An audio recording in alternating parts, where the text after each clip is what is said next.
Welcome to the Tug of Heart podcast on Strong Island Radio. This is the place where we dig deep into the heart to rise in love. So let's join good friends Lori and Marianne as they discuss understanding and living from the heart. Hello and welcome to Tug of Heart. I am Marianne Franzese and I am here with Lori Cordova. Hi, Laura. How are you? Hi, Marianne. So, Doing good.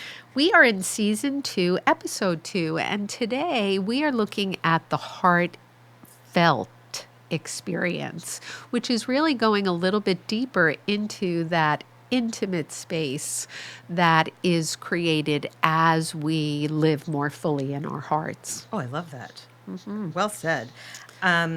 Right. So last week we were talking about the heart story, how we each have, I guess, our contribution to the whole of mankind, or you could call it our chapter in the book of mankind, if you prefer.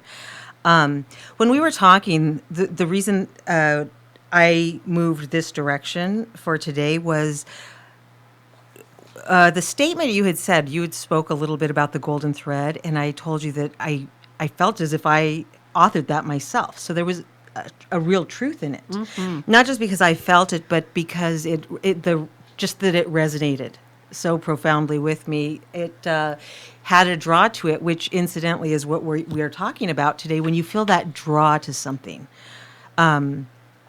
Can be curiosity, interest, but a call to, however you want to call it, gravity. Mm-hmm.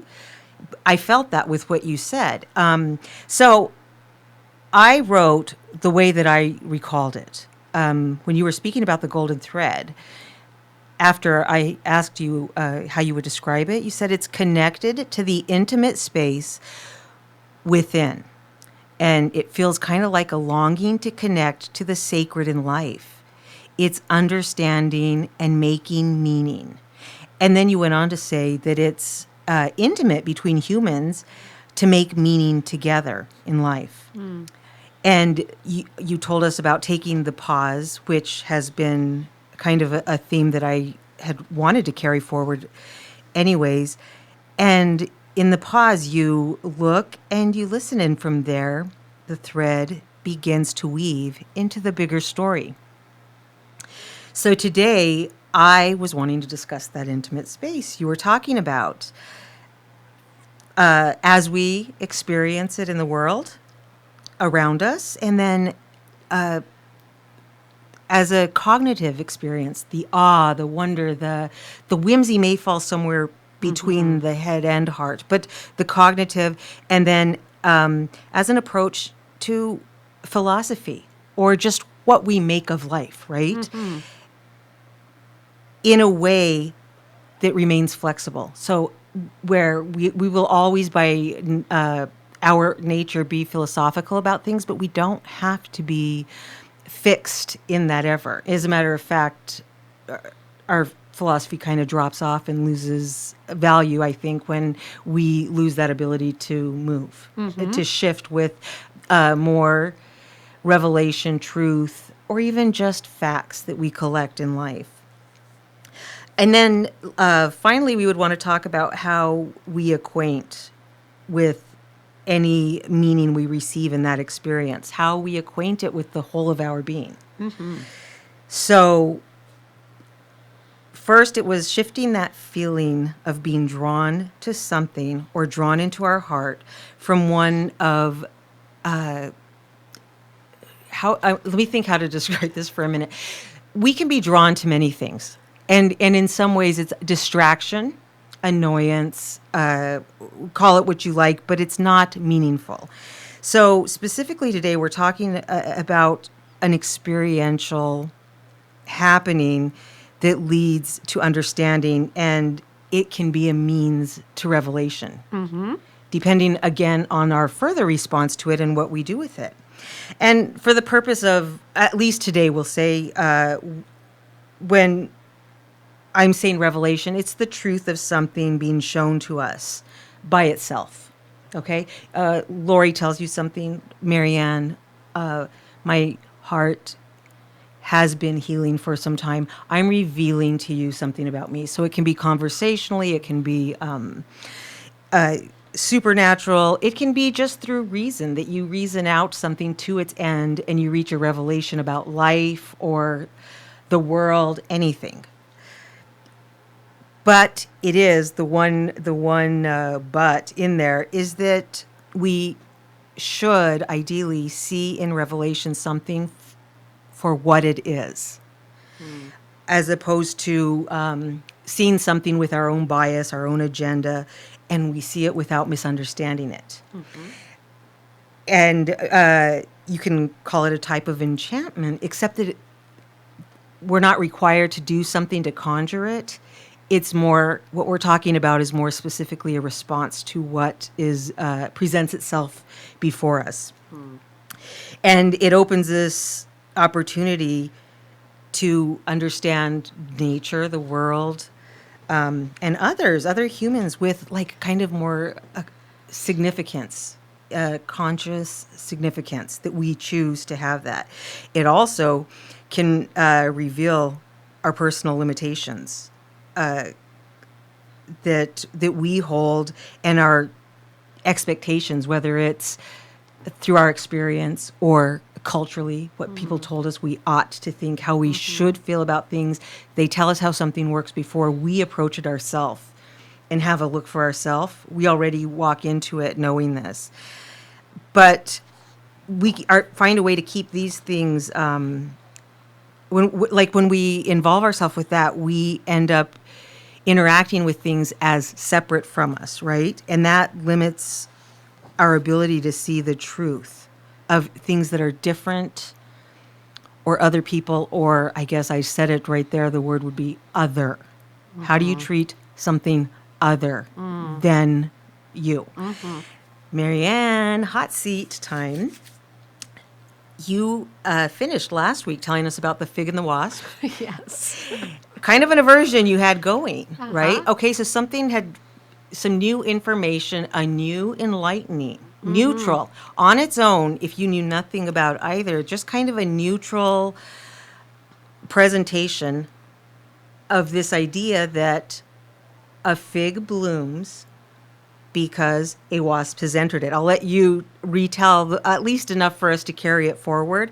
What I was hoping to do is just kind of outline everything else we're talking, if you can recap that with the fig and the wasp. And once you've stepped back, went inside and said, instead of my judgment, whether it's valid or not because you've had a sting or anything about this, I step back and ask the question. So that means I'm willing to approach this as a quest to find what this means. Could you, would you, did you? Oh my gosh. I was the hoping to hear story about of the fig and the wasp. Yes. Absolutely. I had to continue to follow that thread, gotta right? We're mean talking about this That's right, golden the thread.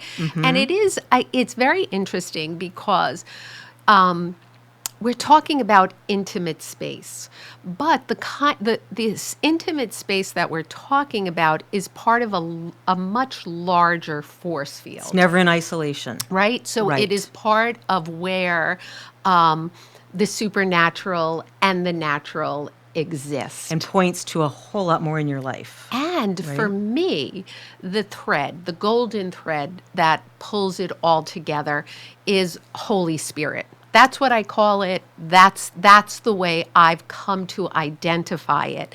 And the thing about Holy Spirit for me is that it is knowledge on fire. There is a certain movement to it. It's experiential. It takes you, it propels you onto the journey, and it has a certain wind quality to it. And after last week's show, you had sent me a text about the story of the fig and the wasp, and you were like, wild Marianne, right? Whoa. There is I was teasing you, but but in a serious way. And it's challenging accurate. you. No, it's an accurate description, because this kind of quest, one that I recognize, one that is connected to heart, does have a certain wild wind-like quality that sparks up the flame within me. So that's my first knowing. There's a recognition. Know thyself. Know thyself. And so then I'm like, proceed. Okay. This is something. And my initial place was just completely being in, this can't be. My beloved fig. Everybody knows I'm in love with figs. They're connected to my island of Ischia, the Italian women sitting under the lemon trees eating their figs, like the taste, everything about it. I love my fig. And it was like honeymoon is over. I got to know this piece of the fig's life that was radically shocking to So me. it's different. I'm thinking back to the first season, and then I want you to finish how I told you about having to get to know Seth with new information I had about him.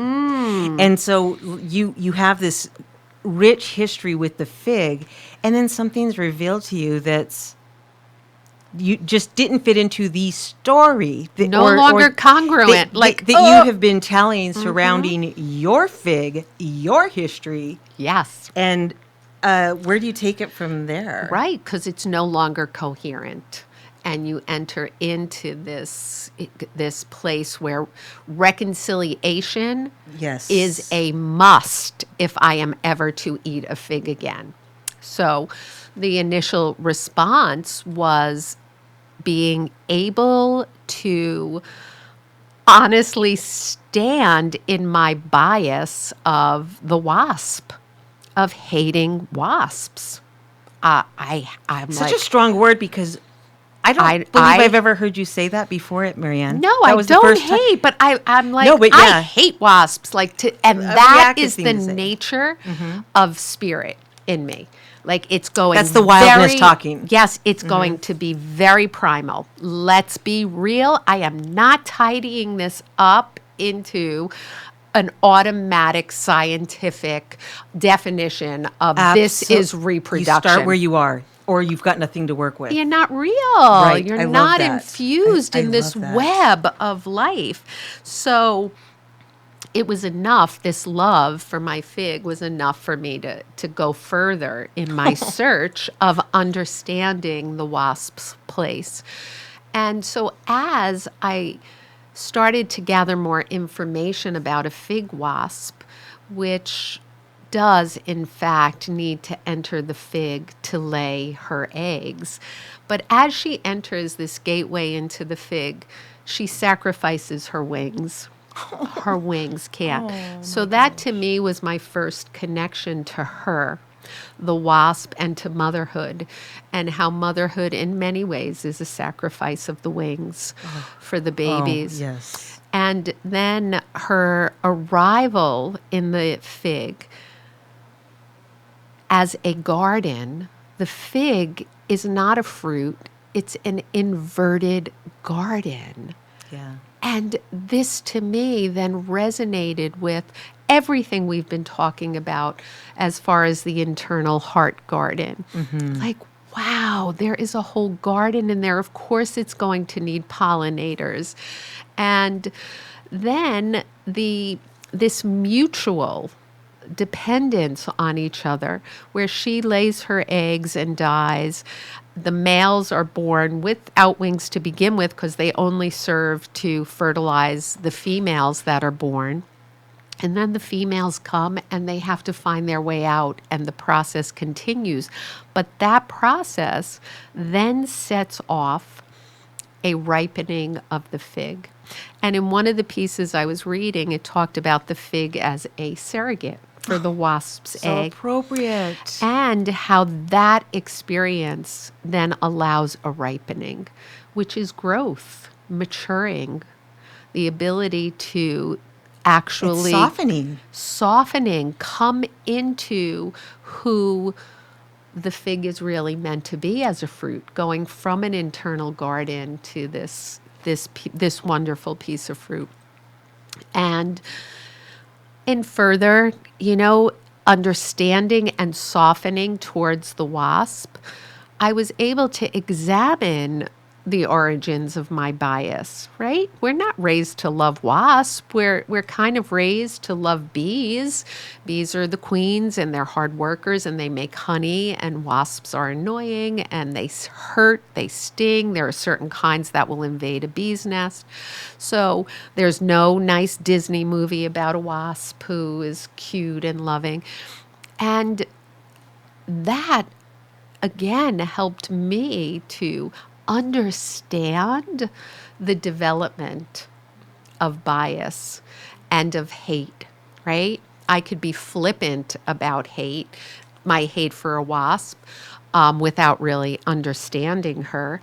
But once understanding her story, I've really come to appreciate and feel very, very grateful for her sacrifice and for her natural assignment in life, just Right. doing what she does, along with this lovely connection with the fig. And so reconciliation has come for me in appreciating both the wasp and the fig. And even like the fig releases a certain enzyme that breaks down any of the unhatched eggs or any of the leftover mother wasp. And I thought even that is just beautiful and respectful of her presence in this.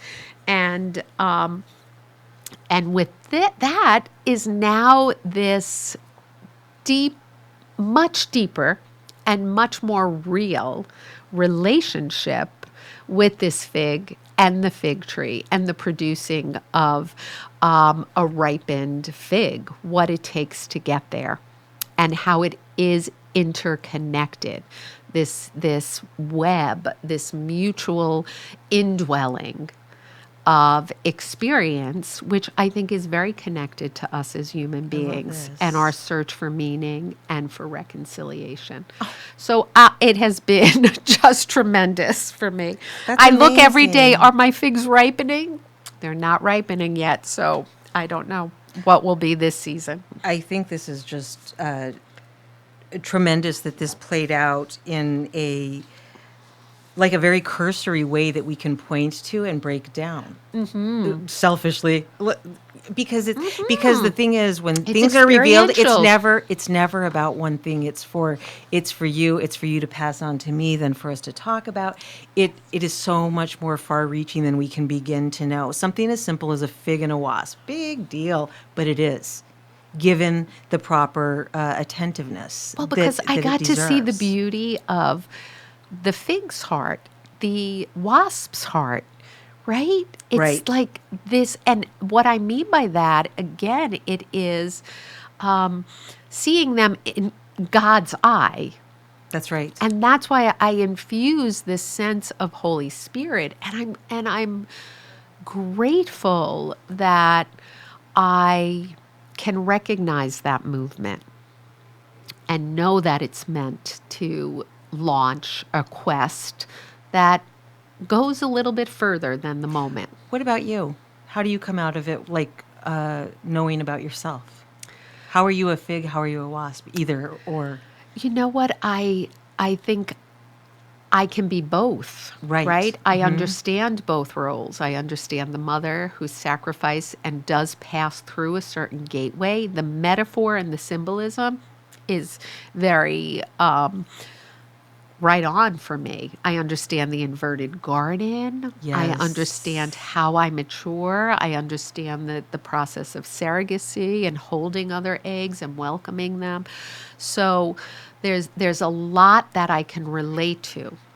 But in in this particular quest, it was really understanding that to truly love something or someone, you must be willing to understand all the aspects, Right. not just the sweet result, not just an aspect that is, juicy and delicious. Oh, I love that. You're right. Because So- that's you're fragmenting something to love it. You're loving Yes. a compartment, and this is where we screw up majorly, human to human. We like one aspect of a person, so we go ahead and sketch out the whole of them as being that. Yes. They show us one other part of them, and it's your word was congruent, right? Was that what you had Yes, said? right. So it just doesn't jive with what we projected. So done. What was it with a snap? You were saying Right. Before, with a snap, gone, disappear. Please disappear. You make me feel very uncomfortable, and I Yes, don't like it. I like you putting pizza on my plate on Fridays. I don't like on Monday that you're like, could you wipe your feet when you come in? And I really And this feel, happens. I feel, Lori, that's what we're trying to get at this season is this idea of the bigger web, Yes. right? Where natural, supernatural is woven together. And there are many, many facets to that. Right. In speaking about that, I do want to point out, I scribbled so much notes just now while you were talking. Let me see where I could begin with that. The facets of it, because we're talking about something in a very introductory way, but it runs so much deeper because with practice, you start to see and listen to much more. It can start with something like that. There could be somebody could spend their life stomping spiders and not realize while they were cursing the world and God and their neighbors, they've been squishing their own answer there. Yes. And they're missing something. And it's not just to do with insects, it's to do with so much more. Okay, first, just so I get this out of my head so I don't trip up, I think you should make a crest with a fig. You are and it could be the crest for surrogacy. Oh, I just thought of this while you Oh were my thinking. God. And the little And a wasp wasp. will have a Look, crown on her I drew one head. for you. Did you? As part of my art this week, I drew a wasp with a crown Lori. above a fig. See, there's our hearts are congruent. That is amazing. They are No, but I think coherently just now when you were connected. saying this, I was trying to get you to go further. Also, I had made this little formula based on what the little preview you gave me of your experience with the fig and the wasp. And we've been talking about how you get to this heartfelt experience, how you kind of surrender without having lost, but to gain to the draw, the pulling in, the call to what the supernatural or the natural wants to teach you about itself. There's a Yes. few things because in all things there is a certain order of how things work. Can't get, and I'm going to come back to nuts and bolts because that's how it it's is. That's how it truth. is. That's my part in this, and I accept it. But so for me, this is the formula: a curiosity plus deep respect equals a disruption of limitation, which is what I saw in you. And I want to state that the curiosity is an honest and humble curiosity. Yes. I mean, because we can be curious about a car accident, and you're not having a revelation necessarily, unless you're seeing something about your behavior in that, rubbernecking or whatever. Also, I saw in this, for you to reach the reconciliation, you kind of, when you first talked about it last week, you found this out almost by accident by looking up some facts about the fig being pollinated. So it was like a quick impromptu study you weren't expecting, and you had a reaction to it because it's study, and that's okay. That's fine. That's where you began. But because you had that willingness to say, I just still have a lot of something there. yes. You could call it hate, you could call it a draw, angst, whatever. It is a, what was the word that you had said? The longing. And to me, fear is a type of longing also. Oh, This is something that I've come to realize this week. Tell me more about that. Well, fear is a curiosity, because if something did not, our understanding of it was just pure safety, and we moved on, we would neutralize something that we could learn from. One of the things I think about, let me see if I can, sometimes I don't pull up memories as I need them, in life. Like, I don't believe in, what do you call, like, the predestination, like, that your life is... Right, predetermined. Yeah, I don't believe in that. Destiny, except for one thing, Marianne. I believe that the destiny of every human being, bar none, in this world, we are all destined to encounter what we most fear in life. That's the only destiny I think exists for us. And we can acclimate to it in these small ways so that we're strong when the day comes. Because we will be put to that test. That's the one, I think, and I don't even know because it's so broad, if you can call it that, but that destiny I do believe in. And so fear is a call to this quest. There's, like we've likened this a little bit, run it alongside of like the hero's journey, and that's a little bit more kind of drawn out for us. Like it assumes a lot about the audience, but we're talking about something where the audience, we can assume that the audience, if they're interested in entering this heart space and aligning their life with the heart, we can assume about the audience that they, at minimum, will try to do what it takes to be unassuming. And so things can be presented different. So like I was saying with the study, you moved it from studying to contemplation about the wasp and the fig. And contemplation is like well beyond study in that you're considering the meaning of something, right? Instead of just having a reaction, but you're taking that time, that stillness you talked about, to look and to listen without interfering in what you're looking for and listening for or feeling for. And it's a willingness to be initiated into this quest in the small, mundane, or in big things, but you can see it again, and then you will see something that looks similar to this we will encounter, but the thing that you have going for you in the next bigger challenge is familiarity. You'll know it when you see it because you've done it in a smaller way.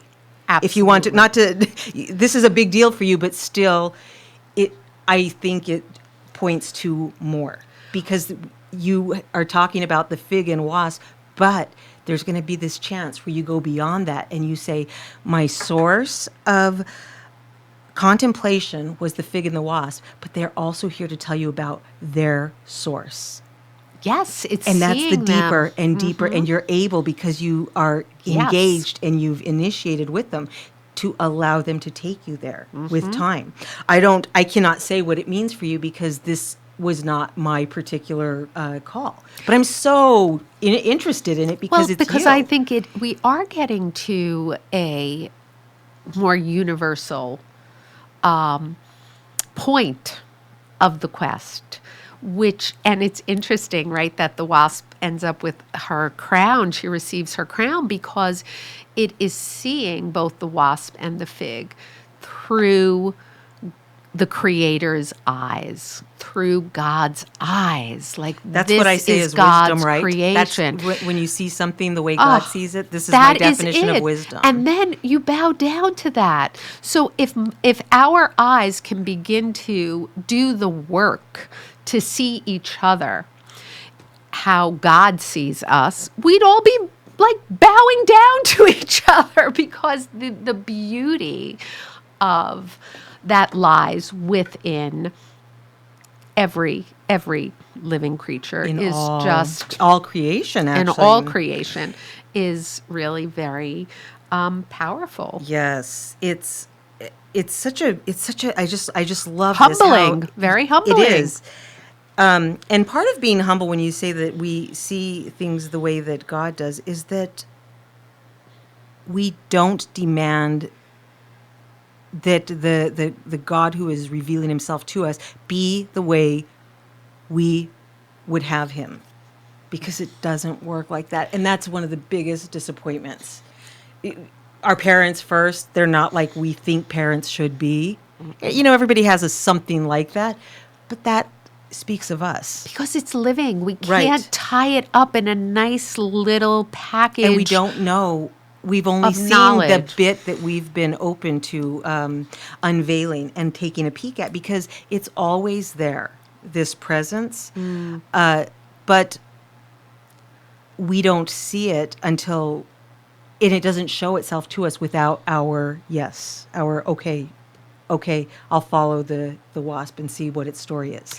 Well, that's very interesting you say that, because what just occurred to me is I said to you right before the show began today, I feel a little shift in me, and it feels a little more hopeful. And I think that has to do with making more room for this kind of presence, because taking the journey of truly trying to understand the nature of this mutual relationship between the fig and the wasp made more space inside of me. As it should, Marianne, because when I'm saying about taking the study to a deeper contemplation and to initiate and initiating this quest, you're asking still the question. This has been my draw since last season, as you've known. But you're asking the question in a new way, and it's much more exact, this new way of asking it, because you're not asking anything specific. So these seem like opposites, but it's in fact not.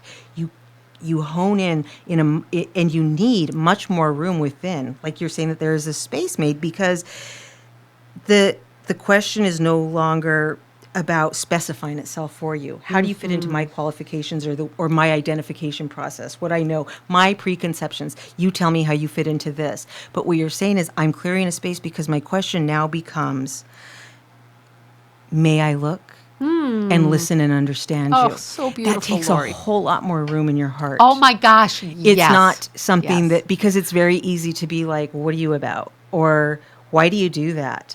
In a way that you need to satisfy something that's not in line in me, because that's never any creation's responsibility, really. It is ours to be receptive. And Very that's where beautiful. that happens. And at first, right, the first phase was a certain ranting on my part, That's right? okay. That's why Yes. we say, because one of the greatest truths, I think, about knowledge and wisdom and the heart, almost, if I had to think of what's tripped me up many moons ago, and you also, when we first said, there's got to be more. I don't want to live like this. I want to be true to my heart, because I behave in a way that doesn't line up with what I feel and know to be true within. Why do I do this? And you can't explain it.